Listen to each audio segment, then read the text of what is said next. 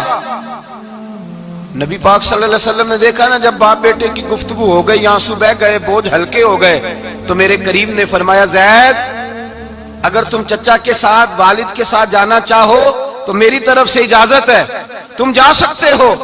یہ لفظ کہے تو جناب زید دوڑ کے حضور کے قدموں میں آ کے بیٹھ گئے، حضور کے قدموں میں بیٹھ گئے، اور گویا فاضل بریلوی علیہ رحمہ نقشہ بیان کرتے ہیں، کہنے لگے تیرے قدموں میں رہوں غیر کی ٹھوکر پہ نہ ڈال، میں جھڑکیاں کھاؤں کہاں چھوڑ کے صدقہ تیرا، اور تیرے قدموں میں جو ہے غیر کا منہ کیا دیکھے، کون نظروں پہ چڑھے دیکھ کے تلوا تیرا۔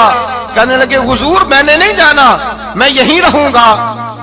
چچا اور باپ نے دیکھا تو کہنے لگے بیٹا تو غلامی چھوڑ کے نہیں جائے گا، تو ملازمت چھوڑ کے بادشاہی میں نہیں جائے گا۔ تو آپ کے والد کو آپ فرمانے لگے ابا جی ذرا 2 گھڑیاں یہاں رہ کے تو دیکھیں، یہاں 2 گھڑیاں رہ کے تو دیکھیں۔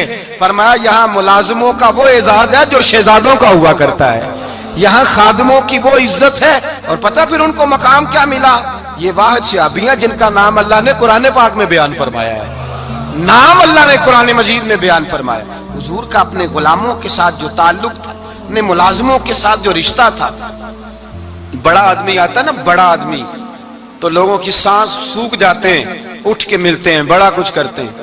مزدور آتا ہے تو لوگ اوے کہہ کے پکارتے ہیں، ان کو خبر ہی نہیں کہ اس شخص کا اعزاز کتنا ہے۔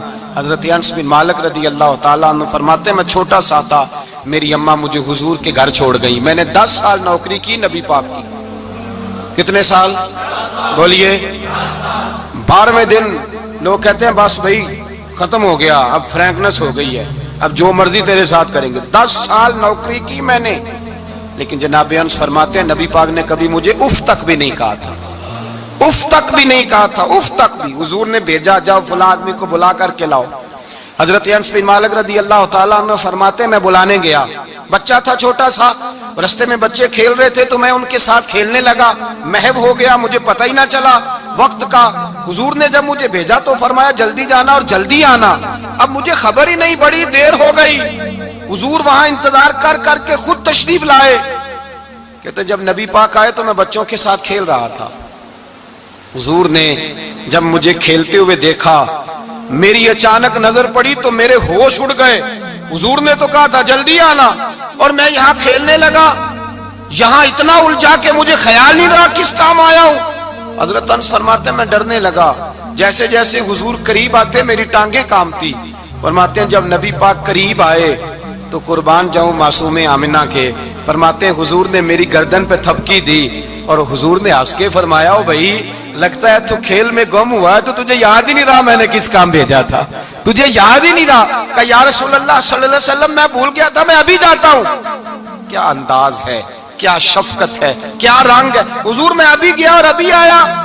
نبی پاک نے فرمایا نہیں یار تو کھیل میں خود ہی چلا جاتا، تو کھیل یہاں میں خود جاتا۔ یہ اعزاز، یہ فضیلت، یہ درجہ کس نے ذروں کو اٹھایا اور صحرا کر دیا، یہ کس نے قطروں کو ملایا اور دریا کر دیا، یہ کس کی حکمت نے یتیموں کو کیا در یتیم اور غلاموں کو دنیا بھر کا مولا کر دیا، یہ کس نے اتنا۔ میرے بھائی مزدور کو حضور نے اعزاز دیا، نبی پاک اپنے ہاتھ سے کام کرنے والے کے ساتھ اس نے سلوک کرتے، محبت کرتے، پیار کرتے۔ ایک بوڑھی اماں تھی جو مسجد میں جھاڑو دینے کی مزدوری کرتی تھی۔ کیا کام کرتی تھی؟ دعا کریں اللہ ہم سب کو مسجد کی صفائی کی توفیق عطا فرمائے۔ بوڑھی اماں تھی، مسجد کی صفائی کرتی تھی، نوکری کرتی تھی، بیمار ہو گئی، بخاری شریف میں موجود ہے۔ اللہ کے محبوب صلی اللہ علیہ وسلم روز تیمارداری کرنے جاتے۔ ایک وقت ایسا آیا کہ دن میں 2 مرتبہ حضور تیمارداری کرنے جاتے۔ ایک شام نبی پاک نے فرمایا اس کا انتقال ہو جائے تو مجھے اطلاع کرنا۔ صحابہ کہتے ہیں رات کے وقت ان کا انتقال ہوا، ٹھنڈ کا موسم تھا، ہم نے حضور کو تکلیف دینا مناسب نہ سمجھا، ہم نے دفن کر دیا۔ سویرے اللہ کے حبیب نے پوچھا تم نے مجھے اطلاع کیوں نہیں دی؟ حضور سردی بڑی تھی۔ کون جاتا ہے مزدوروں کے جنازوں میں؟ کون جاتا ہے مزدوروں کے جنازے میں؟ یہاں تو اب جنازے بھی سیاسی ہو گئے ہیں، اب تو کوئی بہت بڑا امیر آدمی فوت ہو جائے تو وہاں رش ہوتا ہے، وہاں رش ہوتا ہے۔